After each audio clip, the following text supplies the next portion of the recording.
202-4YOU or BaptistJax.com. Explained, we're going to ask how they got stuck, how to bring them back, and whether they're having a great time or living out a sci-fi horror movie scenario right now. This is WJCT News 89.9 in Jacksonville. Ahead in the next 5 minutes, live local news for the First Coast from the WJCT News team.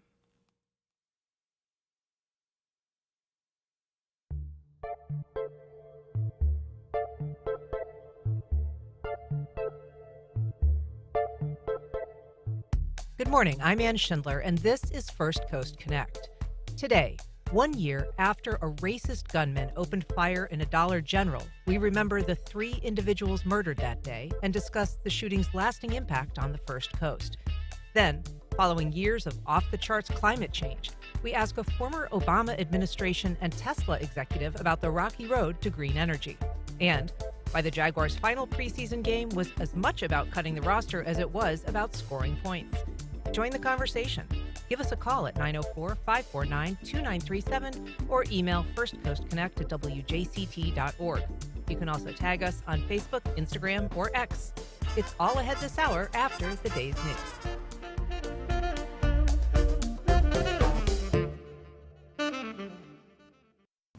Live from NPR News, I'm Corva Coleman. Hamas says it fired a rocket that landed in central Israel yesterday. It was launched from Gaza and was one of the first such attacks in months. As NPR's Kat Lonsdorf tells us, no injuries were reported. Sirens sounded and a loud boom could be heard from Tel Aviv. The Israeli military said the rocket had fallen into open areas and there were no immediate reports of injuries. Hamas said on Telegram that it had launched the rocket as a response to Israel's, quote, massacres against civilians and the deliberate displacement of our people. Israel and Hamas both said their delegations left Cairo after a new round of ceasefire meetings Sunday. It was unclear if any progress had been made. It comes just hours after an escalation on Israel's northern border with Lebanon, after Israel launched a series of strikes against Hezbollah. Hezbollah then retaliated with a large number of drones toward Israeli military targets. Kat Lonsdorf, NPR News, Tel Aviv. French authorities have extended the detention of the Russian-born founder of the popular messaging app Telegram. The tech billionaire Pavel Durov was arrested on Saturday. NPR's Rebecca Rossman reports this was part of an investigation into the spread of illicit activity taking place on the platform. French investigators had issued an arrest warrant for Durov over allegations that he allowed a wide range of crimes to flourish on Telegram and refused to cooperate with police. In a statement, Telegram insisted its content moderation was within industry standards, adding it was, quote, absurd to claim that a platform or its owner are responsible for abuse of that platform. The app is known for its high-level encryption and limited oversight on what its users post, which makes it susceptible to disinformation, conspiracy theories, hate, and other harmful content. Durov's arrest has prompted objections from many free speech advocates. Rebecca Rossman, NPR News, Paris. Former President Donald Trump campaigns in Michigan today. He's expected to criticize the Biden administration on this third anniversary of the U.S. withdrawal from Afghanistan. Both President Biden and Vice President Harris have released statements commemorating the 13 U.S. service personnel who were killed in the withdrawal. The grocery store chains Albertsons and Kroger are going to court today against federal and state regulators. The two companies want to merge, and the Federal Trade Commission and 9 states are trying to block them. The regulators claim the merger will affect competition and force customers to pay much more for groceries. NPR's Alina Selyuk says Albertsons and Kroger argue if they don't merge, they could be forced out of business. The companies make the argument that they are not the Colossus. Amazon is. Walmart is. Walmart is not a grocery chain in the same vein as Kroger, but it does sell the most groceries in America. And so Kroger and Albertsons argue that together they can be a bigger competitor to these giants, or they can wilt away on their own. NPR's Alina Selyuk reporting. This is NPR. Good morning. It's 4 minutes after 9. This is WJCT News 89.9 Jacksonville. The Jacksonville Zoo and Gardens is mourning the unexpected loss of a 35-year-old female gorilla due to an illness. The gorilla who died, Bolera, came to the zoo in 2009 with her daughter to join as companions for a silverback gorilla. The zoo says Bolera died from Shigella, which causes a disease that affects the digestive system. Since Shigella is highly contagious, the zoo says it's treating other apes within the primate section at the zoo that have shown symptoms. Goats are taking over parts of Jacksonville's Hanna Park. The 55 goats grazing in the Mayport area park are being used to clear out 5 or 6 acres of nuisance vegetation. Hanna Park manager Victoria Albright tells our news partner News4Jax they decided to work with a company called Goats on the Go because they could not conduct prescribed burns because the park is so close to Naval Station Mayport. The goats have been hard at work. We're seeing good progress in the areas that they've been, greater visibility, control of the nuisance vegetation that's in the area, so we're really excited about that. The GOAT project will be completed in 2 phases that will wrap up in September, and Albright says the hope is to keep the goats around for about a year. It's 80 degrees. We have a clear sky in Jacksonville, upper 80s for this afternoon with a 50% chance of storms today. Support for NPR comes from NPR stations. Other contributors include Indeed, designed to be an end-to-end hiring solution for businesses of all sizes to attract, interview, and hire candidates, all from one platform. Learn more at Indeed.com/NPR.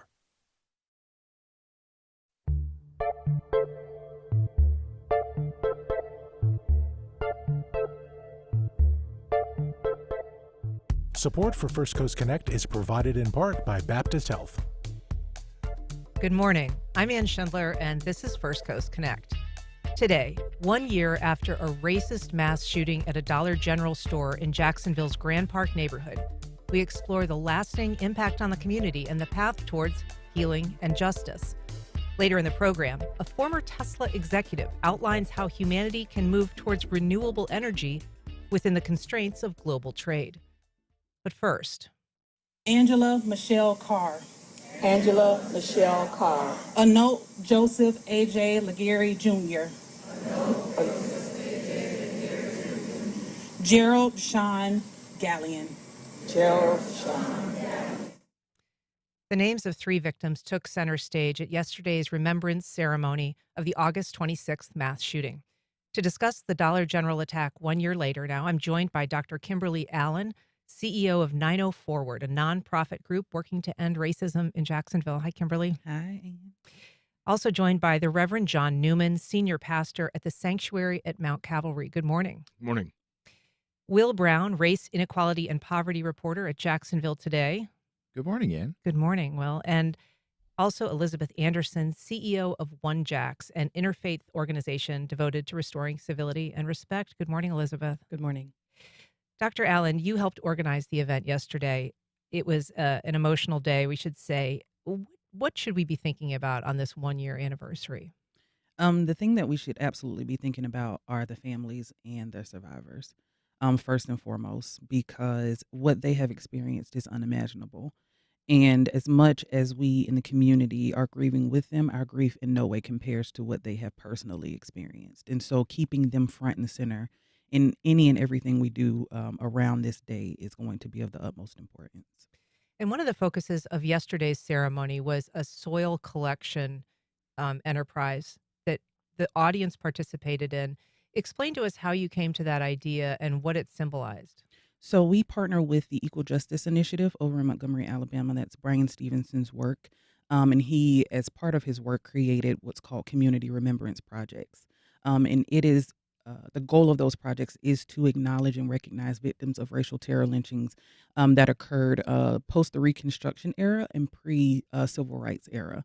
And so the ritual that we developed since 2019, when we were starting to acknowledge victims of racial terror lynchings here in Jacksonville, is what you saw yesterday. And that was us bringing it into a present day event that we as a organization, as the steering committee of the Community Remembrance Project here in Jacksonville, based on the definition we determined was a racial terror lynching. And what does the soil symbolize for people who are participating in that ceremony? It symbolizes two things. The first thing is that for all we know, the blood of the victims is still there. In addition to that, it is the blood and sweat and tears of previously enslaved, the indigenous people here with us.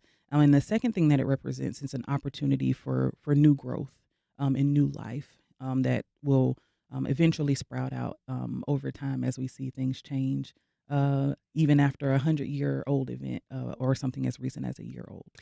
Reverend Newman, you led the invocation at the site of the shooting yesterday.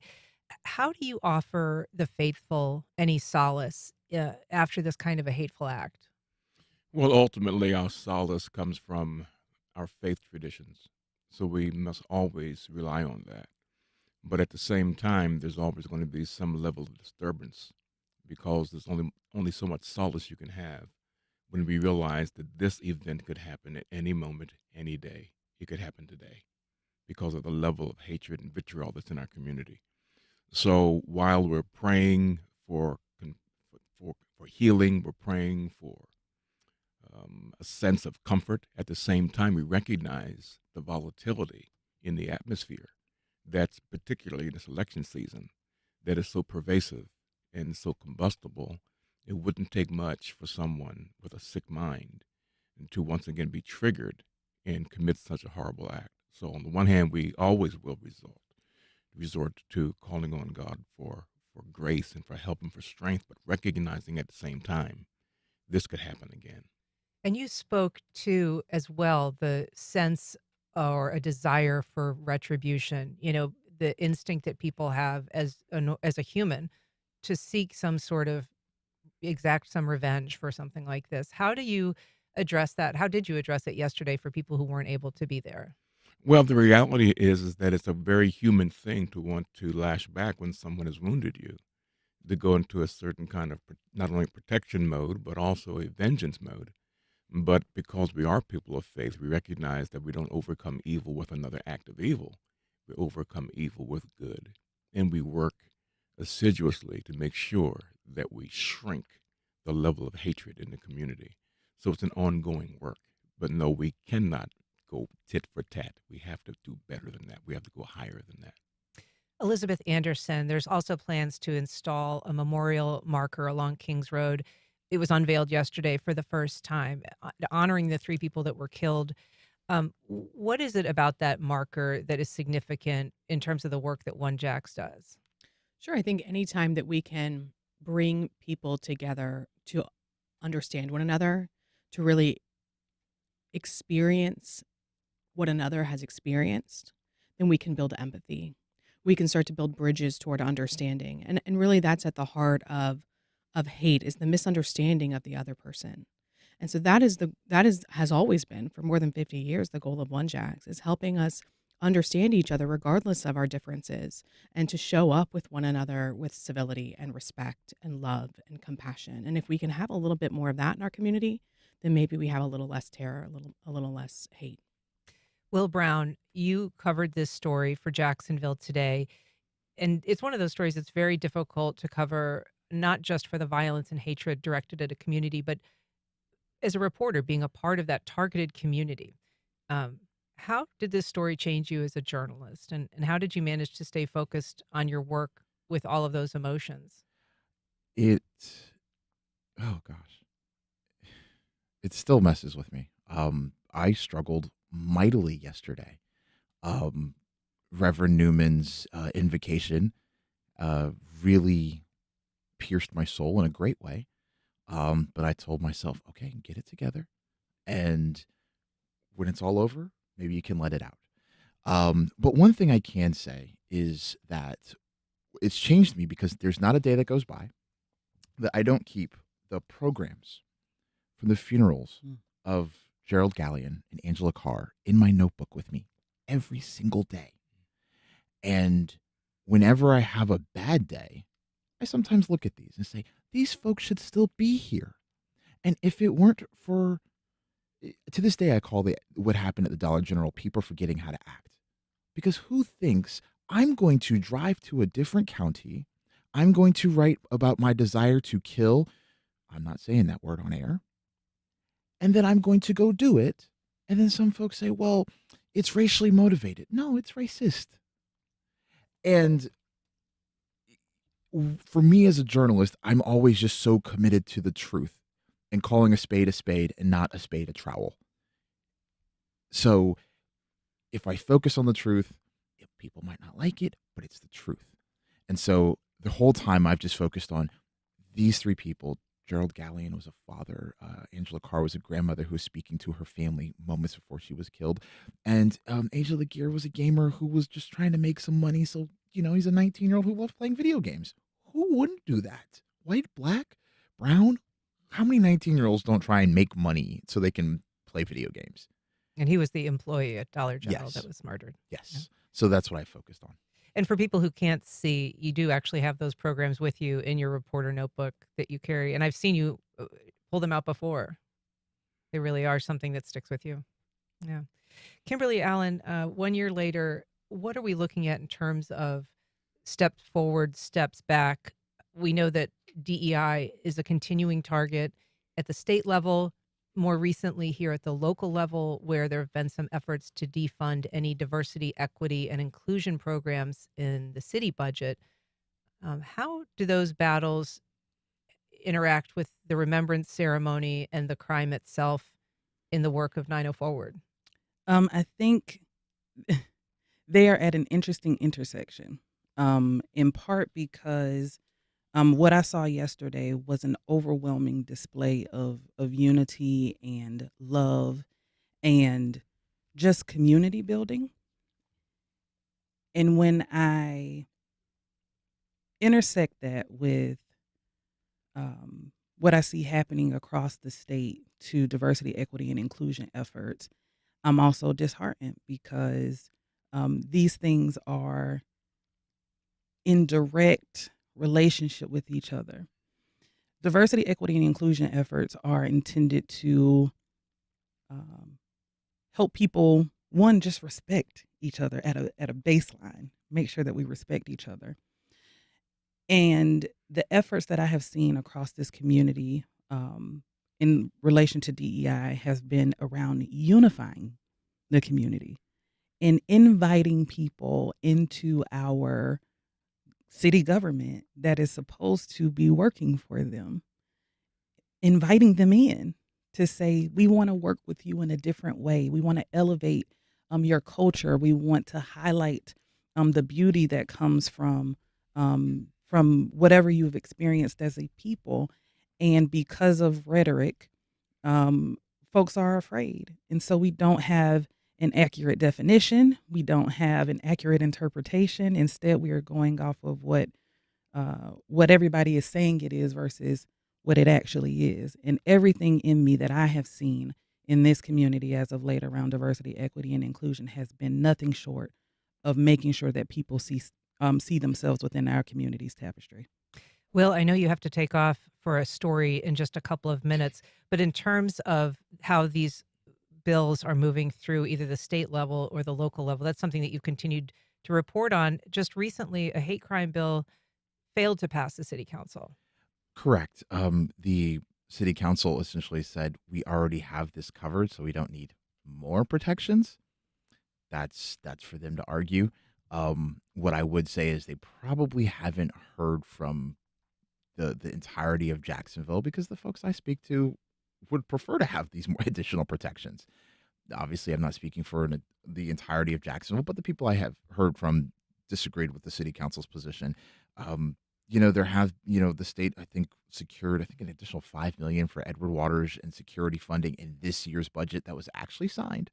And there was $1 million that was from last year's state budget that went to Edward Waters University for security. And then, there have been the First Coast Relief Fund. Dollar General has awarded hundreds of thousands of dollars to help that, which mostly went to nonprofits. Most of them have focused on Northwest Jacksonville and parts of the East Side to ensure that, like Dr. Allen was mentioning, that people are seen and heard and respected and reflected in the tapestry of Jacksonville. Yeah.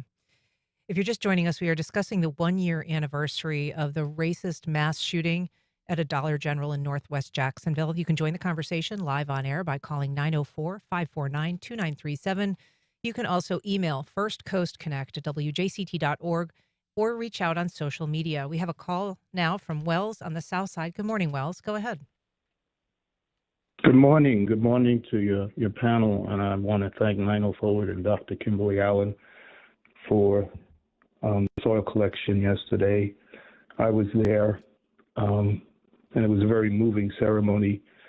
I do want to say, though, at this point, it is time to really hold the instigator of this violence accountable and to start to work towards really confronting racism in Jacksonville. And the instigator of this is Ron DeSantis. The attacks he has levied on the African American community has given a green light to these white supremacists to do what they did. The false ideology of white superiority still exists. Our city council, has voted to remove money for a DEI. And I think that it's time for us to truly come together and confront the false ideology of white supremacy, the propaganda of racism in our city. And I'll just say thanks again to Dr. Allen.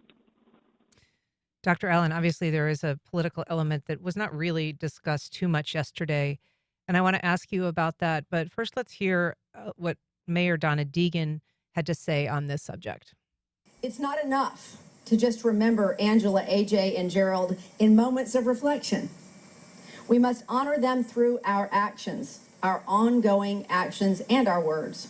We must strive to create a society where diversity is celebrated and where every individual feels they belong. And we must expand the work that is harnessing our city's diversity, not undermine the people or programs that nurture it. So there wasn't much politics discussed yesterday, but she is nodding at that effort to defund DEI at the city level.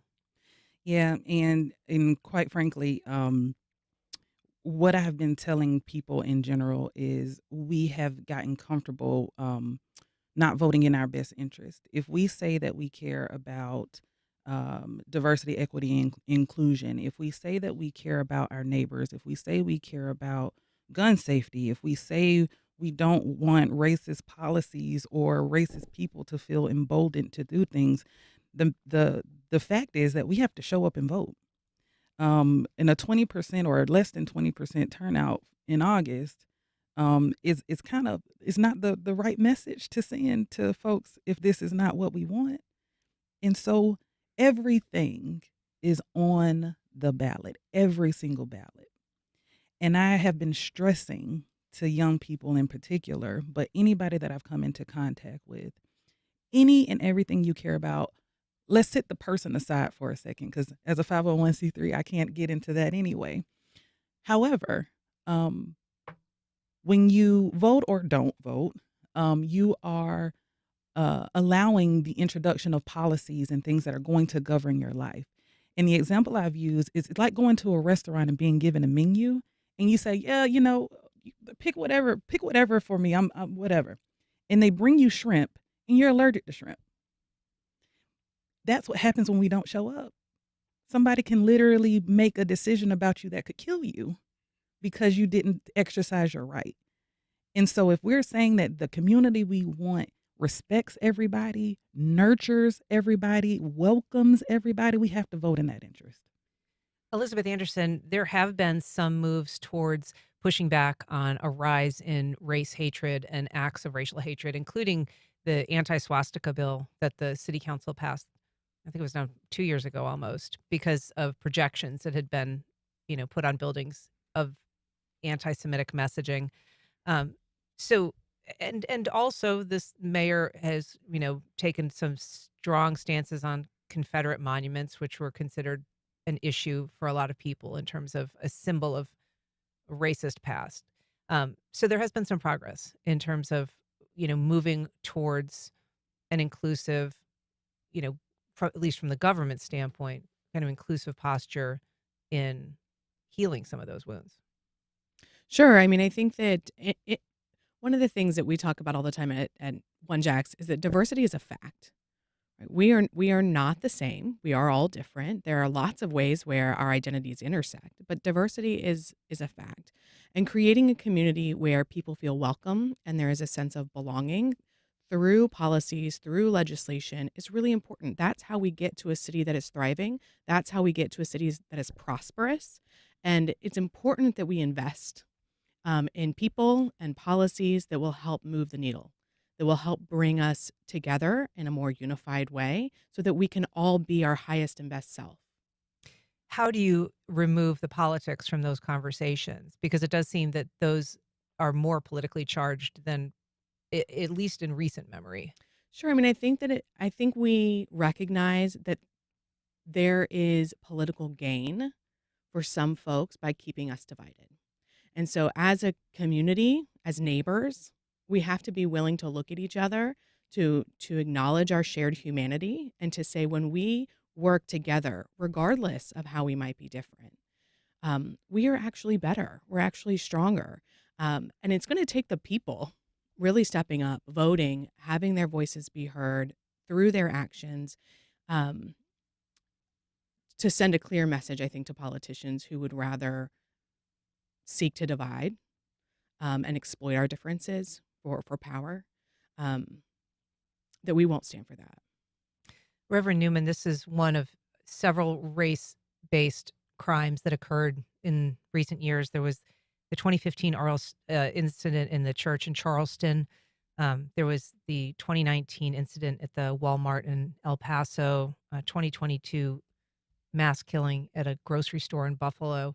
And so this is part of a series of events. How do you hear from the community about how it affected people personally here different than some of those other events elsewhere? Or did it? Well, I think every community that suffers this kind of violence is affected because there's an interconnectedness with all of our communities because we share the same color of skin. And I have to go back to the linkage we were just speaking about in terms of diversity, equity, inclusion, and the attacks on it, because it is all connected. The breeding ground and spawning ground of the level of hatred that is existing right now is based upon, in some parts, on a tremendous misunderstanding or disinformation campaign about DE&I.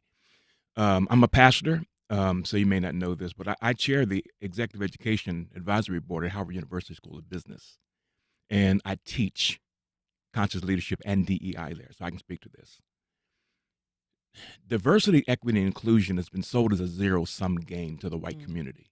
That in order for those of us who've been sitting at a table to have somebody else at the table, you've got to take my seat. That's a lie. And it's calculated disinformation. What DE&I says is, because these 10 chairs have been at the table, we're not asking you to give up any of the chairs. Build a bigger table so that everyone can have a seat. So it's not zero sum, but it's been sold as such. And so people assume that I'm going to have to give up something in order for you to be here. The second thing is they assume that because you're here, I shouldn't see you because color blindness is supposed to be now the goal. Let me give you this quick little thing about color blindness. We are diverse people. You cannot exclude anyone from just the optics of diversity. But when you do not see everyone in who they are in terms of their personhood or ethnicity, not race, because race is only one human, but in ethnicity, then what you ask by default is for everyone to fall into the default culture. And the default culture is whiteness.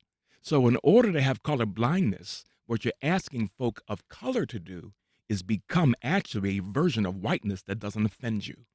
That's the issue. Now, we can beat around the bush all we want, but that's what's really going on here. And so until we really deal with the disinformation and speak truth so people recognize, now, if you're going to politicize this fine to get elected, you do that. But let's deal with what's true here. DE&I is the biggest lie in terms of how it's being attacked that I've seen since I've been on this planet. It's an absolute travesty. We have a call for Tom at Naval Air Station Jacksonville. Good morning, Tom. Go ahead. Oh, good morning. I just wanted to voice my opinion in support of an earlier caller, Wells. In as much as Ron DeSantis did not invent hate, he certainly has authorized it. He certainly has tried to normalize it. Wells was bringing up politics. Hate, hurt, and harm for your neighbor is not political. Hate, hurt, and harm for your neighbor is satanic. And I wish that people would actually wake up and see that and pay attention. That's my comment. Thank you. Thank you, Tom. We also have a comment from Deb on Facebook. She says, thank you, Dr. Allen. We can change for the better when we all vote. Also, JP on Facebook saying we need to rebuild the fabric of our communities to make them more loving, caring, and just. Elizabeth, I want to ask you, one of the decisions that was made by our sheriff and then ultimately by the local news media involved this racist manifesto that the shooter left behind. Very difficult read. Some stations chose not to use any of it, or news outlets chose not to use any of it, and some chose to use some to sort of illustrate the level of hatred that this shooter felt. Where does an organization like OneJax fall on having something like that out there that is clearly a call for violence, but also can somewhat illuminate the thinking of this racist shooter? I haven't really thought about that before, Anne. I think that putting content out there like that, I think can be a little dangerous.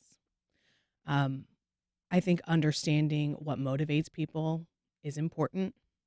I think that we need to be really honest with ourselves about the motivating factors that seed hate so that we can really meet people where they are and move forward.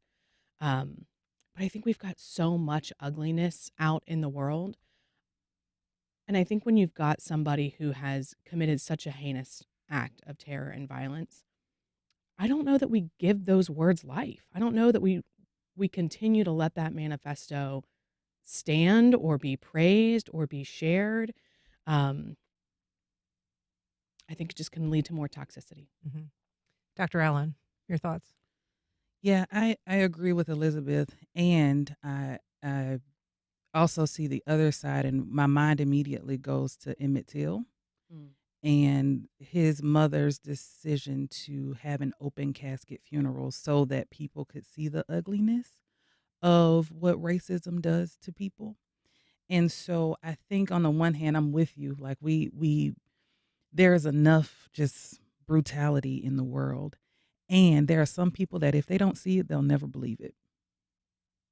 It's interesting, Reverend Newman, because she references Emmett Till, but there was another famous photograph that was also published, I think by Jet, of Johnny Mae Chappelle, who was a local civil rights martyr who was murdered in a racial incident here in Jacksonville. And the only photo that her family had of her was her deceased, her husband standing behind her. But that also was a photograph that they chose to publish in that same idea of making people see something that was really hard to believe had been done. Well, I think going back to the conversation we're having right now about this, that it's really important to kind of weigh, where the benefit is, like almost like a cultural cost benefit analysis. On the one hand, we do need to see the ugliness of racism, the level of hatred that's perpetrated against people of color. On the other hand, how does that trigger people? Either on the one hand, I'm going to get recognition if I do this. Let me mimic this and copycat it. On the other side of the equation, the horror that it reminds people of who've suffered that in their families or those who they love or care about. So we have to have a balance. But I do think that we have to have a balance as not burying one aspect of it, or maybe you share some but don't share all, so that we take those things into consideration. But the only way you overcome, what is that old statement? The best sunlight is the best disinfectant. So we have to, in some way, bring sunlight to the sickness so people can stop hiding from it. Because people like to do that, to assume, well, it's not as bad, you're making it worse than it is, or blame shift. So I think it's important that there's a balance. You've got to show some of it. So this exists. This manifesto, this creed is real. But on the other hand, has sensitivity to those who may affect and trigger at the same time. And Kimberly, we're going to wrap, but this is the first annual recognition of that mass shooting. Going forward, what do you see this annual event looking like? How might it change? What are your hopes for it? So the community talked at length yesterday. Councilwoman Pittman, Miss Darlene Neal, the Grand Park Association president, and the mayor talked about there being a memorial each year. And I think it's going to take whatever shape the community wants, and that's the shape it should take. Whatever it looks like year to year, however they want to, however the families feel like they want to participate or have it look, I think is how it should look. Well, Dr. Kimberly Allen, Elizabeth Anderson, the Reverend John Newman, thank you all so much for being here and talking about this. Thank you. Thank you for having us. From ocean heat to sea level rise to glacial retreat, the number of broken environmental records is starting to sound like a broken record. To talk about the geopolitical challenges to changing that narrative, I'm joined by Rohan Patel. He's the former associate director on the Council of Environmental Quality under Barack Obama and, until recently, vice president of global public policy at Tesla. Good morning. Good morning. I'm also joined by Dr. Nicholas Seabrook. He is a political science professor at the University of North Florida, and he is leading a discussion with Rohan Patel tonight at UNF. Welcome. Good morning. Thank you. Rohan Patel, you recently left Tesla amid what was kind of the largest workforce layoff there, 14,000 jobs, 10% of the workforce, but you quit. Fair to say? Mm-hmm. Okay. What terms did you leave Tesla on? Fairly positive. Oh, very. I had a fantastic, just an absolute great run.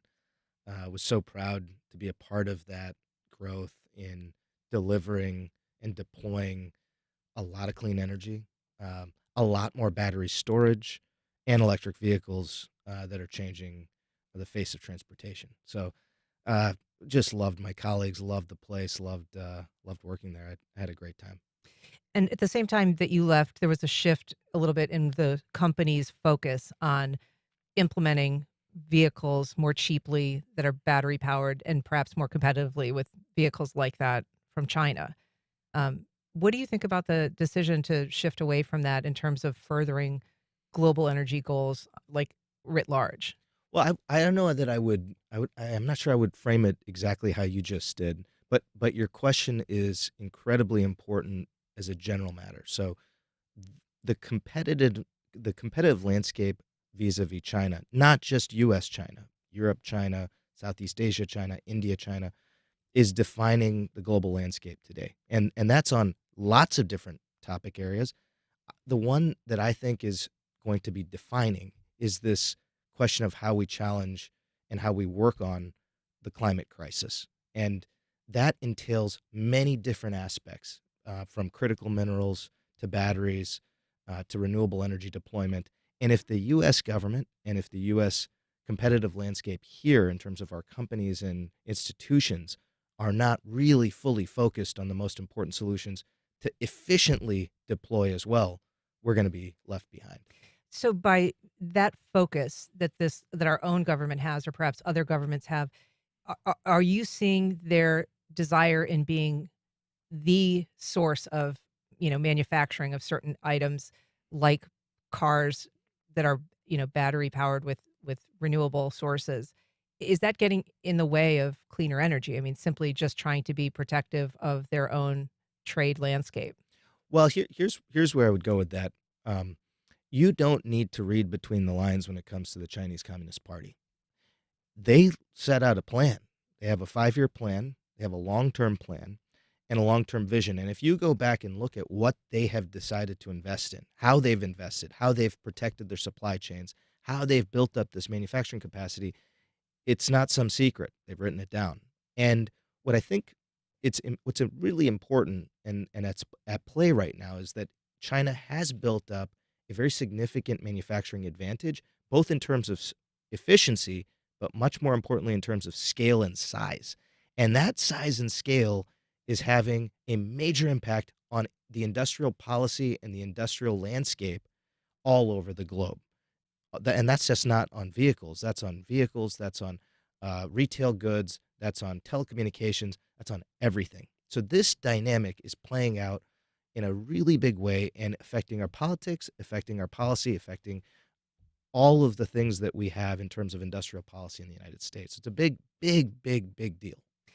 But we would get much closer to a green planet, or energy sourced from green sources, if we were to, for instance, welcome Chinese-made electric vehicles and not be putting so much emphasis on being competitive in that market. Correct? I mean, that's a stumbling block for the United States. It's a stumbling block for the climate to say that we're going to try to build those vehicles better or cheaper, instead of embracing the cheaper vehicles that are coming from a place like China. You've asked the perfect question. This is exactly the right question to be asking, and it's the question that's being asked in the halls of Brussels and in Washington, D.C. and everywhere else, which is to say, what is the difference that we need to be assessing between a national security imperative and a global climate imperative?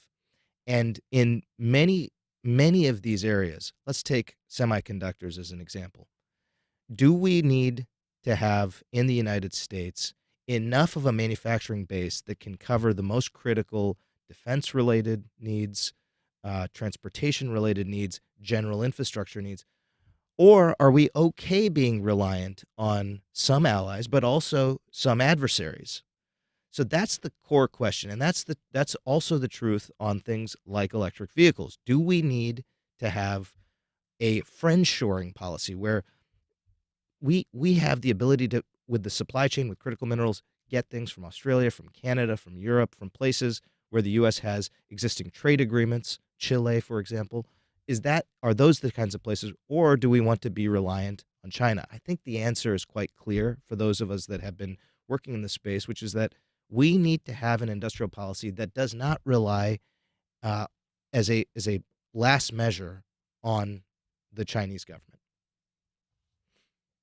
And so that said, the sacrifice would be, to some extent, moving faster towards a cleaner climate. Correct.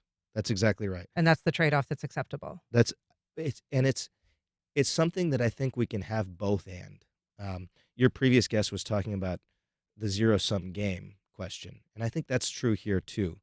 It's too easy to say, well, it'll just be too hard, too long, more expensive.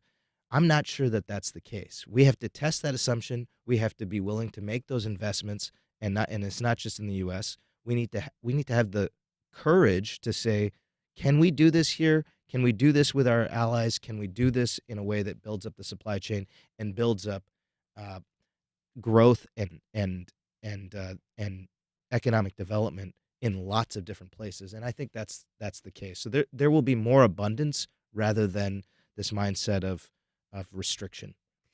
Dr. Seabrooks, I want to bring you into the conversation. Why did you want to bring Rohan Patel to UNF? This is part of a diverse perspective series that you host.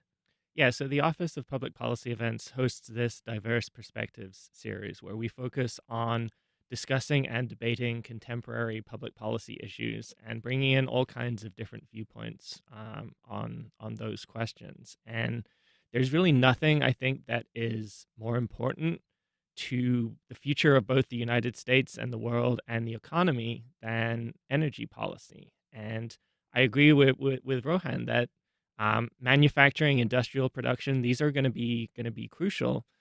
But I also think that we've seen an interesting shift in the way that energy policy gets discussed here in the United States. You kind of go back to 2008, and at least the public perception was that you had the Democratic Party that kind of stood for tackling climate change, subsidizing renewable energy, and then you had the Republican Party that was more kind of the drill baby drill type of mentality. And that was something that we saw throughout the Obama years and into the Trump years. And even when Joe Biden was running for president in 2020, he campaigned on not issuing new drilling permits for public lands, He campaigned on opposing the Keystone XL pipeline.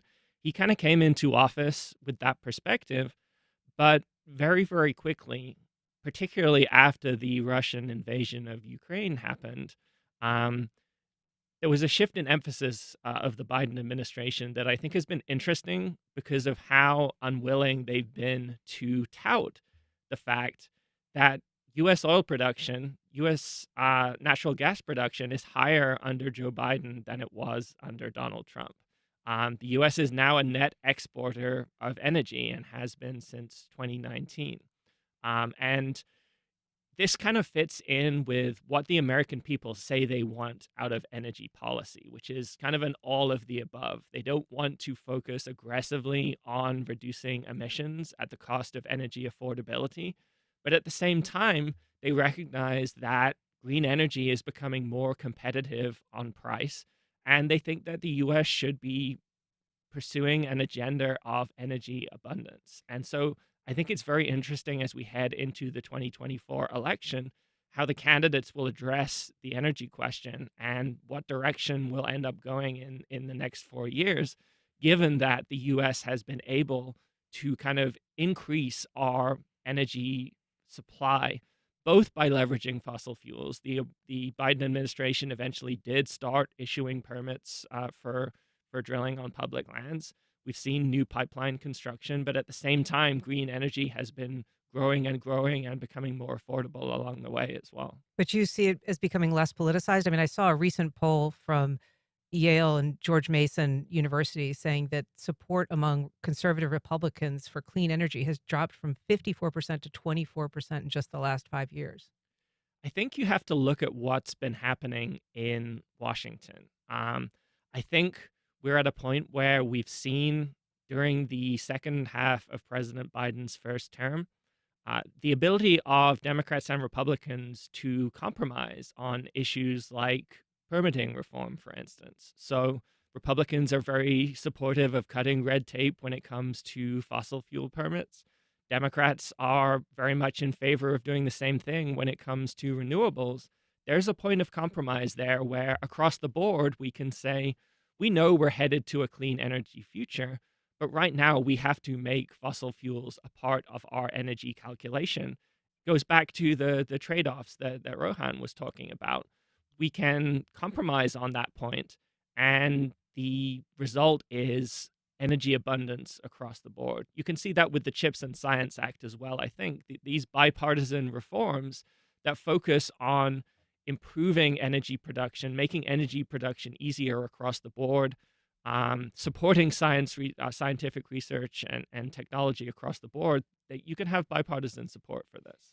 And just briefly, Rohan Patel, the challenges keep coming, though. I mean, even as gains are made, the catastrophic impacts on climate from something like war is enormous. The fires in Canada have been an enormous setback in terms of carbon emissions. Do you have a single focus that you think is the priority in terms of trying to bring down the carbon emission on the planet? Well, look, there's when Nick mentioned all of the above, when it comes to greenhouse gas abatement, we've got to have an all of the above strategy, industrial sector, agricultural sector, transportation sector, everywhere. But what's most important in terms of public policy dollars is using those in the most efficient way, where you're getting the biggest bang for your buck, and also investing in research that allows us to scale those things going forward. Rohan Patel will be speaking tonight at 7 p.m. at the John Delaney Student Union Ballroom. Wayne Hogan of the Terrell Hogan Personal Injury and Wrongful Death Law Firm. When people are hurt through no fault of their own, answering who, what, when, where, why, and how is critical to proving the truth. More at terrellhogan.com. Sing Out Loud Festival presents the Live Wildly Showcase with Noah Kahn, Eric Church, Nora Jones, J.J. Gray and Mofro, and more. September 21st and 22nd in downtown St. Augustine. More information at singoutloudfestival.com. On the next Fresh Air, Movie Icons, a week of interviews from our archive with great actors. Up next, Michael Caine, whose career includes the 60s film Alfie and the Dark Knight Batman films, and we'll hear Robert Duvall talk about playing the Corleone family lawyer in The Godfather. and speaking the most famous line in Apocalypse Now. Join us. Today at noon on WJCT News 89.9. This week on Point, we start our special week-long series on mining and our clean energy future. The U.S. sits on some of the largest lithium reserves in the world. Why aren't we mining more of it? I started working there, and I was a drill and powder helper out in the mine. We closed it down in '85, let the mine fill up with water. Our series, Elements of Energy, begins on the next On Point. Today at 11, here on WJCT News 89.9. Georgia passed a new rule that could delay the certification of elections in key counties, especially around Atlanta. What might that rule change mean for this year's presidential election? We also look at 4 states that put the question of adopting ranked choice voting on their November ballots and why the system seems to be gaining traction, how our elections will run this year and how they could run in the future. That's next time on 1A. Today starting at 10 on WJCT News 89.9. Season game on Friday. Players' jobs actually on the line. Here to tell us about it is News4Jax sportscaster Alessandra Pombrian. Welcome, Alessandra. Well, thank you. How are you? I'm great. It's been a minute. Nice to see you. I know. I'm so happy when I got the text that you were going to be here this morning. I was like, yes, I get to see her again. It's great to see you. It has been a long time. So you're going to have to catch me up a little bit on this. The Jaguars ended their preseason undefeated, but Friday's game was less about winning and losing and more about what the future roster is going to look like. Oh, absolutely. Absolutely. What's going on with that? Yeah. So tomorrow, Tuesday at 4 p.m., the Jaguars have to cut the roster down to 53 players. So they started with 90. Then they did just let go quite a few people. I think they're at 80 right now. So then they'll have to cut again to 53 by tomorrow. So there's going to be a lot of guys that are going to get some not so happy news over the next about 24 hours. What is the deal with that? Why do they have to cut? Yeah, so you can start training camp. You can bring, 90 guys for training camp. And then, your 53-man roster is your game day roster. So you have to cut it down to 53. All NFL teams have to do it.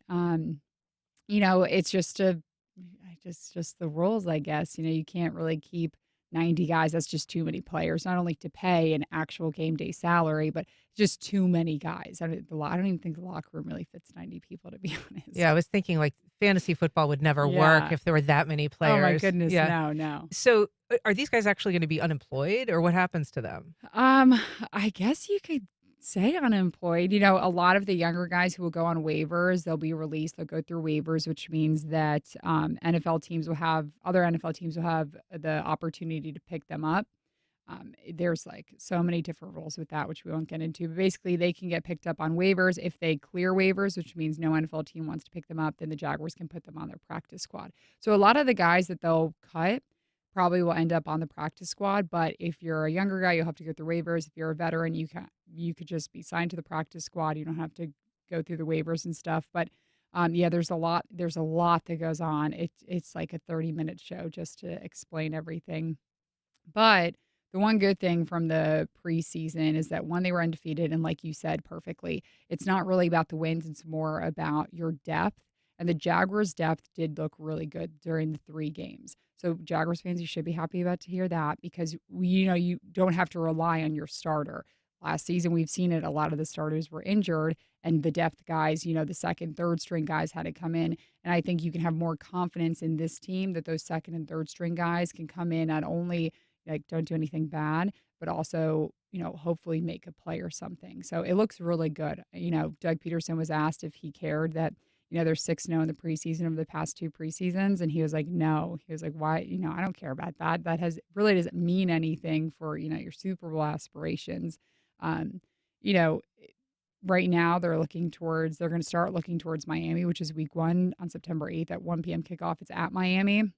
It's going to be a really good game, in-state, obviously opponent. So, there's a lot of good things to take out of preseason, but don't look too much into the 3-0 record. Yeah, Peterson may not care, but I'm sure fans do, right? They use that as a barometer of what they're going to be looking at. So did you see any players whose performance in the preseason is decided, because of how they turned out? Oh, yeah, probably. Obviously, we won't know until the roster cuts are announced, but I think there are a few guys. If you're looking at the quarterback battle, I think Mac Jones is going to get that. He's going to be the backup. Of course, CJ's hurt right now, but I think what we saw from Mac in the first 3 preseason games is that he definitely can be a good backup that can help you win the game, not just, go in and just keep it how it is, but, if God forbid Trevor does get hurt, let's hope that doesn't happen. Matt can come in and kind of take over his spot. So I think he'll definitely be the backup quarterback. Obviously, these are just my predictions. And then the wide receiver room, that's a really tough battle. Obviously, we know Brian Thomas Jr., Gabe Davis, Christian Kirk will be in there. But when you're looking at, is it Elijah Cooks or is it Tim Jones? I think Parker Washington will make it. I really like Parker Washington. I think that's my favorite Jaguars player. Really? Unbiased. Why is this? He's just great. He is just like a breath of fresh air. He's really good. What I love? It's like Mac Jones. They don't take themselves too seriously. At the end of the day, it's just football, And of course, it is their livelihood, but they also have fun with it. You like that, like, just, everyone just chill out for a sec. But he's really good. He's had such a great training camp, and he's a young kid, second year. I know I'm so old. I'm so old because I'm calling them kids at now. Like it hurts my heart. I know, but he's great. But I think Elijah Cooks and Tim Jones will be fighting for their, a roster spot.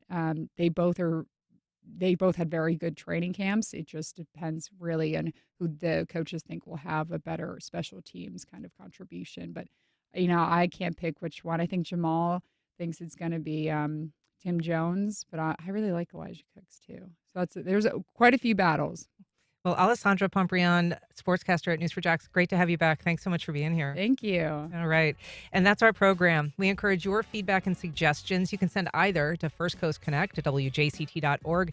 And if you missed anything, you can catch our rebroadcast at 8 o'clock tonight on WJCT or anytime on your favorite podcast platform. I want to give a special shout out today to Dan Scanlon and Al Emmerich for guest hosting over the past 2 weeks. Support for First Coast Connect is provided in part by Baptist Health. Baptist Health is a proud supporter of First Coast Connect. Baptist Health, committed to building a healthier community for all of us. More info at 202-4YOU or baptistjax.com.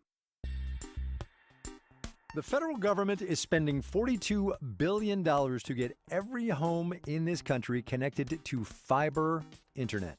I am one of only 3 manufacturers in the United States to draw our fiber and make our cable here in the United States. I'm Kai Risdal inside a North Carolina fiber and cable plant. Next time on Marketplace. Tomorrow night at 6 here on WJCT News 89.9.